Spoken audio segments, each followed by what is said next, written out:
Hola a todos, somos BrainTel y en el día de hoy les vamos a traer un pequeño BrainTel News sobre el área de procesamiento digital de señales. El tema a considerar es conocido como submuestreo. El submuestreo es considerado como un bloque básico y elemental del tratamiento digital de señales multitasa y de los bancos de filtros.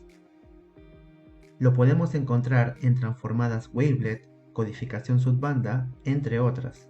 Su objetivo primordial del submuestreo es reducir la tasa de muestreo por un factor entero o no entero.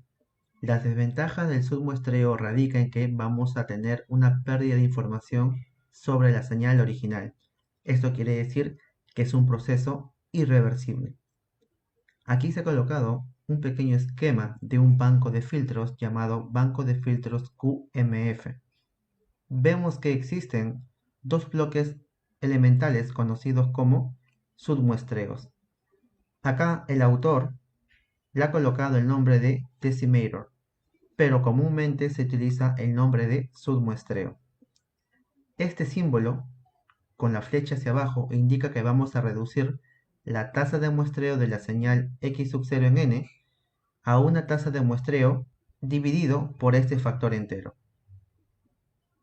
El uso de un filtro junto con un submuestreador se va a llamar decimador. Y como les dije, esto de acá lo podemos encontrar en codificaciones subbandas y en transformaciones wavelet. A continuación vamos a ver qué es el submuestreo, también conocido como subsampling. El proceso de submuestreo está definido por la siguiente ecuación, en la cual se ha tomado como ejemplo el factor de m igual a 2. Básicamente, el proceso de submuestreo va a retener muestras de la señal original en instantes de tiempo n que sean múltiplos del factor m. En este ejemplo he colocado m igual a 2, es decir, vamos a reducir la tasa de muestreo de una frecuencia de muestreo fs a una frecuencia de muestreo fs entre m. Esto en el tiempo se ve de la siguiente forma. Solo las muestras de la señal original van a ser retenidas por el submuestreador en instantes de tiempo múltiplos de 2. Además observamos que las muestras que no se encuentran definidas en instantes de tiempo múltiplos de m van a ser ignoradas por el proceso. Esto realmente resulta en una pérdida de información. ¿Pero qué trae consigo todo esto?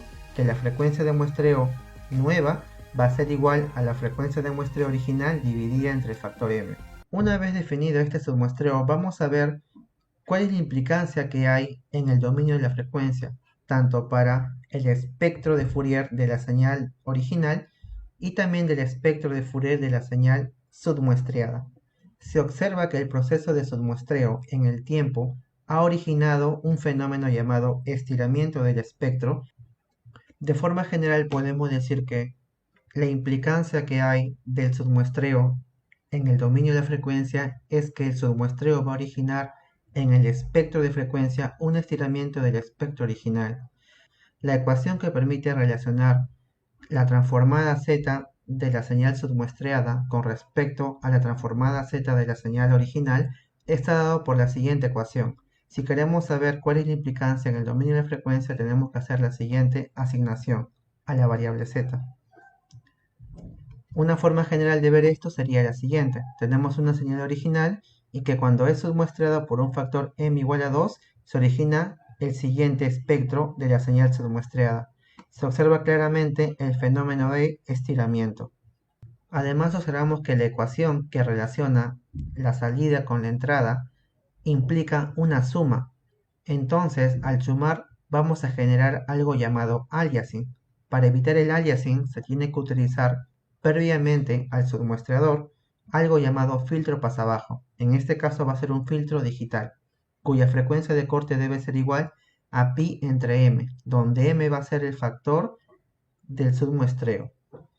Con esto de acá aseguramos que la señal de salida no tenga aliasing.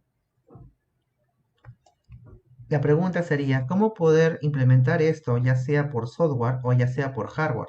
En esta oportunidad vamos a utilizar el software Python y vamos a utilizar la herramienta EasyPy, que es muy útil para el tratamiento digital de señales. Podemos también utilizar MATLAB u Octave. Si en caso lo queremos implementar, podemos utilizar distintos sistemas embebidos como son los microcontroladores de 8, 16 o 32 bits de la compañía de Microchip o los microcontroladores de 32 bits con arquitectura ARM o también en un FPGA donde podemos realizar procesamiento en paralelo. Pero esto será en otra oportunidad. Ahora nos encontramos en el entorno de desarrollo IDE PyChart. Vamos a utilizar la herramienta Sound Device con el objetivo de poder registrar la señal de voz de nuestro micrófono.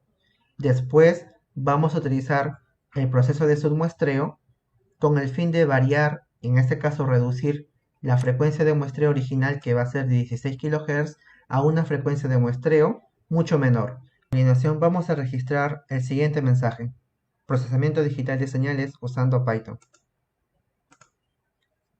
Procesamiento digital de señales usando Python. Ahora vamos a elegir el factor de submuestreo igual a 2. Vamos a observar tanto el espectro de frecuencia de la señal original y de la señal diezmada, como también el audio correspondiente a cada una de las señales. Procesamiento digital de señales usando Python. Señal original. Procesamiento digital de señales usando Python. Señal diezmada por un factor igual a 2. Se observa que la amplitud se ha reducido en un factor de 2 y que el espectro de frecuencia se ha ensanchado o se ha estirado con respecto al espectro original.